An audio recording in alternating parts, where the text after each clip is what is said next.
বিসমিল্লাহির রহমানির রহিম। আজকে আমরা অনার্স থার্ড ইয়ারের রিয়েল অ্যানালাইসিস সাবজেক্টের খুবই গুরুত্বপূর্ণ একটা চ্যাপ্টার বাস্তব অনুক্রম। এই বাস্তব অনুক্রম থেকে খুবই গুরুত্বপূর্ণ একটা থিওরি নিয়ে আলোচনা করব, সেটা হচ্ছে কোসির উপপাদ্য। তো কোসির উপপাদ্য, যেটা আমার সাজেশনে 6 নাম্বার ম্যাথ আমরা সলিউশন করতে যাচ্ছি। তো এখানে বলছে এরকম যে অনুক্রমের অভিসরণের জন্য কোসির সাধারণ নীতি বর্ণনা ও প্রমাণ করো, অথবা এই প্রশ্নটা এভাবে আসতে পারে যে একটি অনুক্রম অভিসারী হবে যদি এবং কেবলমাত্র যদি ইহা কোসি অনুক্রম হয়। অর্থাৎ একটা অনুক্রম অভিসারী হবে যদি ইহা, অভিসারী হতে গেলে কি হতে হবে, যে একমুখী হতে হবে এবং সীমাবদ্ধতা সীমায়িত হতে হবে। এটাকে আমরা অভিসারী বলে থাকি। তো ওই একটা অনুক্রম অভিসারী হবে যদি এবং কেবলমাত্র যদি ইহা কোসি অনুক্রম হয়। তাহলে এখানে আমাদের এটা ন্যাশনাল ইউনিভার্সিটির অধীনে সর্বশেষ 2020 সালে চলে আসছে। তো খুবই ইম্পর্ট্যান্ট একটা উপপাদ্য আমরা সলভ করতে যাচ্ছি। তো এখানে আমাদের কি করতে হবে সেটা আমাদের একটু আইডিয়া নেই, যে যেহেতু অভিসারী হবে যদি এবং কেবলমাত্র যদি ইহা কোসি অনুক্রম হয়। তার মানে একবার আমরা অভিসারী ধরে অর্থাৎ অভিসারীর অনুক্রমটির এল সীমা অবিস্তৃত ধরে আমরা প্রমাণ করব যে এটা একটা কোসি অনুক্রম। আরেকবার আমরা ধরে নেব যে কোসি অনুক্রম ধরে নেওয়ার পর থেকে আমরা ওটাকে প্রমাণ করব অভিসারী, তাহলে কিন্তু হয়ে যাবে। তো চলুন আমরা প্রমাণে আসি। তো আমরা প্রমাণের শুরুতেই মনে করি যে এক্স এন অনুক্রমটি এল সীমা অবিস্তৃত আমরা ধরে নিলাম। তাহলে আমাদের প্রমাণ করতে হবে যে এই অনুক্রমটা একটা কোসি অনুক্রম। তো কোসি অনুক্রম হতে গেলে এখানে আমাদের এল সীমা অবিস্তৃত হয়েছে, যার ফলে এখানে অ্যাপসিলন গ্রেটার দেন 0 এর জন্য একটা ধনাত্মক পূর্ণ সংখ্যা আমরা এম পাবো। ওই এম পাওয়ার পর আমরা এখানে এই অনুক্রম থেকে এক্স সাফিক্স এম এটার মডুলাসকৃত মান যদি অ্যাপসিলন অর্থাৎ লেস দেন অ্যাপসিলন হয়, তাহলে আমরা বলতে পারবো যে হ্যাঁ, এটা একটা কোসির অনুক্রম।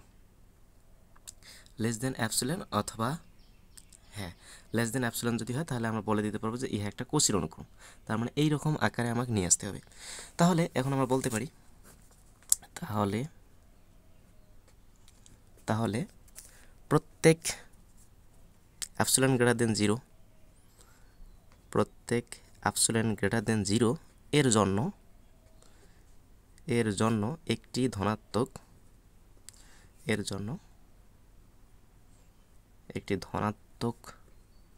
পূর্ণ সংখ্যা কি থাকবে, এম বিদ্যমান থাকবে।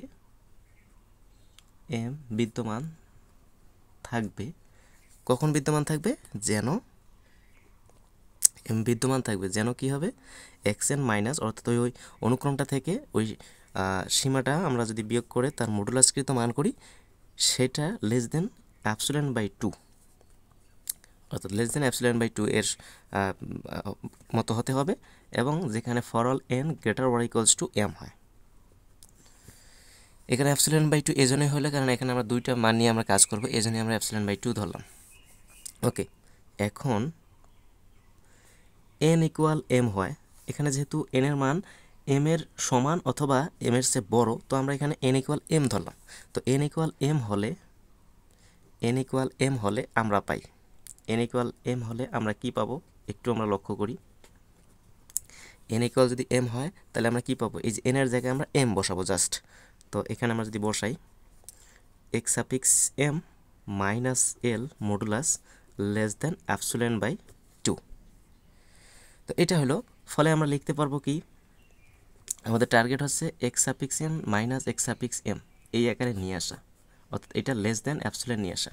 তো এইরকমই আমরা টার্গেট ফিল আপ করার চেষ্টা করব। তাহলে ফলে আমরা লিখতে পারবো x suffix n minus x suffix m এর মডুলাস। আচ্ছা, এটা থেকে আমরা কি লিখতে পারবো, এটা থেকে আমরা এই দুইটা আকারে নিয়ে আসার চেষ্টা করব। তাহলে এখানে আমরা লিখতে পারি x suffix n minus l minus, যেহেতু এক্স সাফিক্স এম এর আগে আমাদের মাইনাস আছে, তাই আমরা এখানে minus x suffix m minus l. এখন দেখেন এলটা আমি বেশি লিখছিলাম, এখানে মাইনাস এল বেশি লিখছিলাম, এখানে মাইনাস এম এসে প্লাস এল হয়ে গেছে। তার মানে মাইনাস এল আর প্লাস এল কাটা যাচ্ছে, তার মানে হুবহু আগের লাইনে আমরা চলে আসতে পারতেছি, অর্থাৎ x n minus x m. Okay, এটার মডুলাস। ওকে, তাহলে এখান থেকে আমরা বলতে পারি implies that x n minus x m এর মডুলাস লেস দেন, আমরা আলাদাভাবে যদি আমরা মডুলাস করে দিই, দেখেন এখানে যদি আমরা আলাদাভাবে, আচ্ছা একটু আমি এখানে আর একটু লাইন বাড়াই দিই, যে এক্স এন মাইনাস এল আমি এখানে প্লাসে কনভার্ট করে নেব, আর সেকেন্ড ব্র্যাকেটের ভিতরে আমি মাইনাসটা নিয়ে নেব, minus x m plus minus l second bracket close modulus. অর্থাৎ এটাকে এখন যদি আলাদাভাবে মডুলাস করি, এই দুটো একসাথে মডুলাস আছে, আলাদাভাবে মডুলাস করলে এই আলাদাকৃত মডুলাসকৃত মানগুলো বড় হবে অথবা সমান হবে। তো এটাকে আমরা আলাদা করে মডুলাস করি, এক্স এন মাইনাস এল প্লাস এটাকে যদি আমরা আলাদাভাবে মডুলাস করি তো মাইনাসটা আমাদের চলে যাবে, তাহলে এখানে হবে আমাদের x m minus l modulus. Okay, তো এইটা ইকুয়াল আমরা কি লিখতে পারি, যেহেতু x n minus l less than epsilon by two, তার মানে এটার পরিবর্তে আমরা less than epsilon by two, সেমভাবে এটার পরিবর্তেও less than epsilon by two, তো যেহেতু লেস দেন হয়ে গেছে তার মানে প্লাস এটার পরিবর্তে অ্যাপসিলন বাই টু। আচ্ছা, অ্যাপসিলন বাই টু এখানে আমরা একটু ক্যালকুলেশন করি, implies that xn minus xm modulus less than epsilon by two আর অ্যাপসিলন বাই টু, এই দুটো যোগ করলে আমরা পাবো সিঙ্গেল একটা অ্যাপসিলন। ওকে, তো যেখানে আমরা বলতে পারি for all n greater or equals to m, এটা কিন্তু একটা কোসির অনুক্রম, অর্থাৎ আমরা বলতে পারি যে এক্স সাফিক্স এন এই অনুক্রমটা হচ্ছে একটা কোসির অনুক্রম, একটি কোসির অনুক্রম, এই অনুক্রমটা হচ্ছে একটা কোসির অনুক্রম। ওকে, যেহেতু কোসির অনুক্রম হয়ে গেছে তো আমাদের একটা প্রমাণ আমাদের হয়ে গেল। এখন বিপরীত ক্রমে আমাদের দেখাতে হবে এই কোসির অনুক্রম থেকে আমাদের এটা অভিসারী হবে কি না, তাহলে আমাদের এই কোসির অনুক্রমটা বা এই কোসির উপপাদ্যটা প্রমাণিত হয়ে যাবে। ওকে, বিপরীত ক্রমে ধরি এক্স এন একটা অনুক্রম, তাহলে প্রত্যেক অ্যাপসিলন গ্রেটার দেন 0 এর জন্য একটি ধনাত্মক পূর্ণসংখ্যা এম বিদ্যমান থাকবে, যেন কি হবে, এই যে আমাদের উল্টা আর কি চলে আসবে, যে যেন x n minus x m এর মডুলাসকৃত মান লেস দেন, এখানে অ্যাপসিলন ছিল, আমাদের এখানে অ্যাপসিলন বাই 3 নিয়ে কাজ করতে হবে। আমরা এখানে তিনটা উপাদান নিয়ে আমরা কাজ যেহেতু করবো এই জন্য অ্যাপসিলন বাই 3 দিলাম, যেখানে for all n greater or equals to m, এটাকে আমরা সমীকরণ 1 দিয়ে রাখলাম আমাদের হিসাবের সুবিধাতে। এখন যে কোনো কোসির অনুক্রম সীমায়িত হয়, আমরা জানি যে কোনো কোসির অনুক্রম সীমায়িত হবে এবং একমুখী হবে, তো এখানে আমরা একমুখী নিয়ে আলোচনা করতেছি না, এখন আমরা সীমায়িত নিয়ে আলোচনা করতেছি। তাহলে আমরা বলতে পারি যে এখন যে কোনো কোসির অনুক্রম, যে কোনো কোসির অনুক্রম, যে কোনো কোসির অনুক্রম সীমায়িত হওয়ায়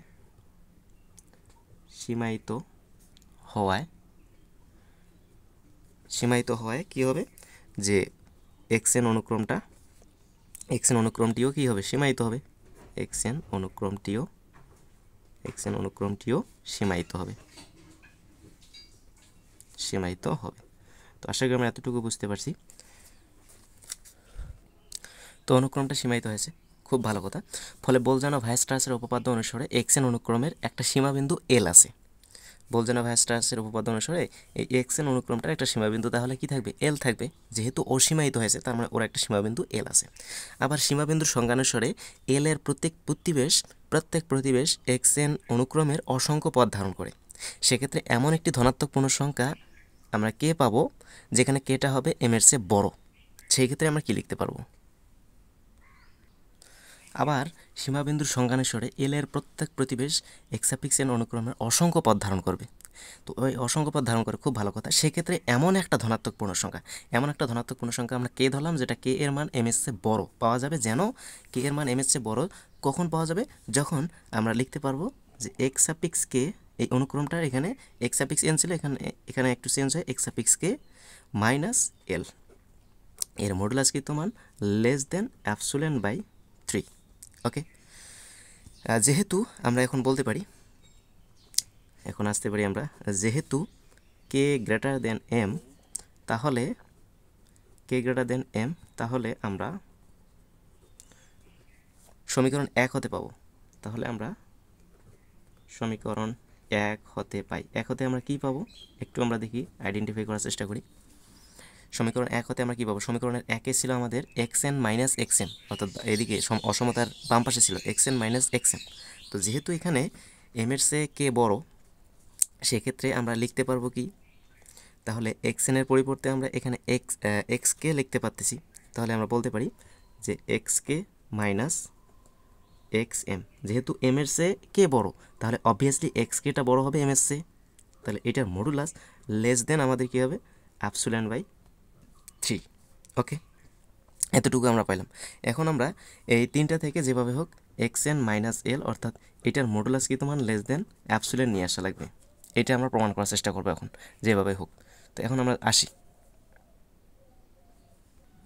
তো xn মাইনাস এল লিখলাম, খুব ভালো কথা। এখন এটা থেকে আমরা যেভাবে হোক এই তিনটা আমাদের যে শর্ত ছিল ওই তিনটা শর্তের মাধ্যমে আমাকে নিয়ে আসতে হবে। তাহলে এখন আমরা এখানে লিখতে পারি যেহেতু xn আছে, xn মাইনাস আমি এখানে ইচ্ছা করে আমি xm নিলাম। ওকে, যেহেতু xmটা বাড়তি করে নিয়ে রাখছি তাহলে এখানে আমি কি কাজ করতে পারি, মাইনাস xm বেশি লিখছি তার মানে এখানে আমি প্লাস xmটা লিখতে পারি। আর মাইনাস যেহেতু এল আছে তো এই যে মাইনাস এল লিখলাম। এতে করে ক্যালকুলেশন করলে আমরা xm আর প্লাস xm কাটা যাবে, তাহলে xn মাইনাস এল হবে। ঠিক আছে, এতটুকু আমরা আশা করি বুঝতে পারছি। এরপরে আমরা এখান থেকে আরও ক্যালকুলেশন করব। xn minus l modulus equals to আমরা লিখতে পারবো xn মাইনাস xm, ঠিক রাখলাম। ওকে, প্লাস xm মাইনাস xk লিখলাম, xm মাইনাস xk। ওকে, যেহেতু xkটা বেশি লিখছি, মাইনাস xk বেশি লিখে ফেলছি তার মানে এখানে আমার প্লাস xk কাজ করতে হবে। xk যেহেতু এলটা এখনও লিখি নাই, আমরা এই যে এল কাজ করলাম তার মডুলাস। তো এখন এগুলো সবগুলো ক্যালকুলেশন করে দেখা যাবে যে xn মাইনাস এল থাকবে অর্থাৎ এটার মতো। তাহলে এখন এখান থেকে আমরা কি লিখতে পারবো, xn মাইনাস এল আমরা জানি মানে আলাদা আলাদা মডুলাসকৃত মান এই প্রদত্ত মডুলাসকৃত মানের চেয়ে বড় অথবা সমান হয়ে যায়। তাহলে এগুলোকে আমরা আলাদাভাবে মডুলাস করতেছি।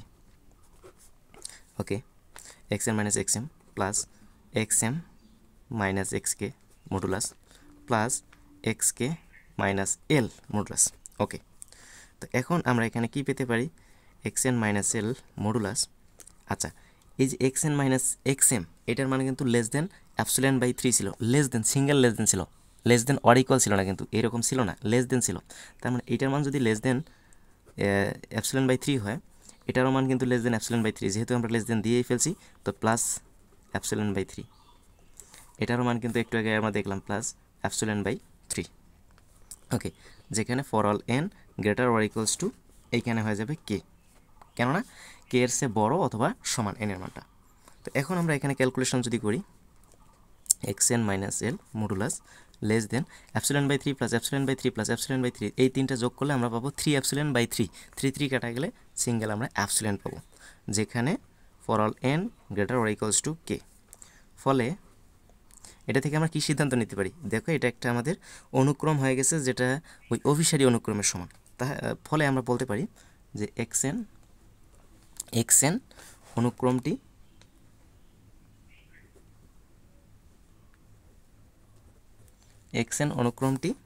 এল সীমায় অবিস্তৃত। তো এটাই তো আমাদের প্রমাণ হয়ে গেছে, কেননা অবিস্তৃত ধরে আমরা এল সীমা অবিস্তৃত ধরে আমরা কোসির অনুক্রম প্রমাণ করছিলাম, আর এখানে আমরা কোসির অনুক্রম থেকে নিয়ে আসার চেষ্টা করছিলাম যে এল সীমা অবিস্তৃত কিনা। তো আমাদের প্রশ্নে আমাদের এটাই বলছিল যে অনুক্রমের অভিসরণের জন্য কোসির সাধারণ নীতি বর্ণনাও প্রমাণ করো, অথবা একটি অনুক্রম অভিসারী হবে যদি এবং কেবলমাত্র যদি ইহা কোসির অনুক্রম হয়। যদি এরকম দিয়ে থাকে তাহলে আমরা লাস্টে লিখে দেবো যে একটি অনুক্রম অভিসারী হবে যদি এবং কেবলমাত্র যদি ইহা কোসির অনুক্রম হয়। সেটাই আমরা লিখলাম যে একটা অনুক্রম অভিসারী হবে যদি এবং কেবলমাত্র যদি ইহা কোসির অনুক্রম হয়। তো এটাই হচ্ছে আমাদের প্রমাণ।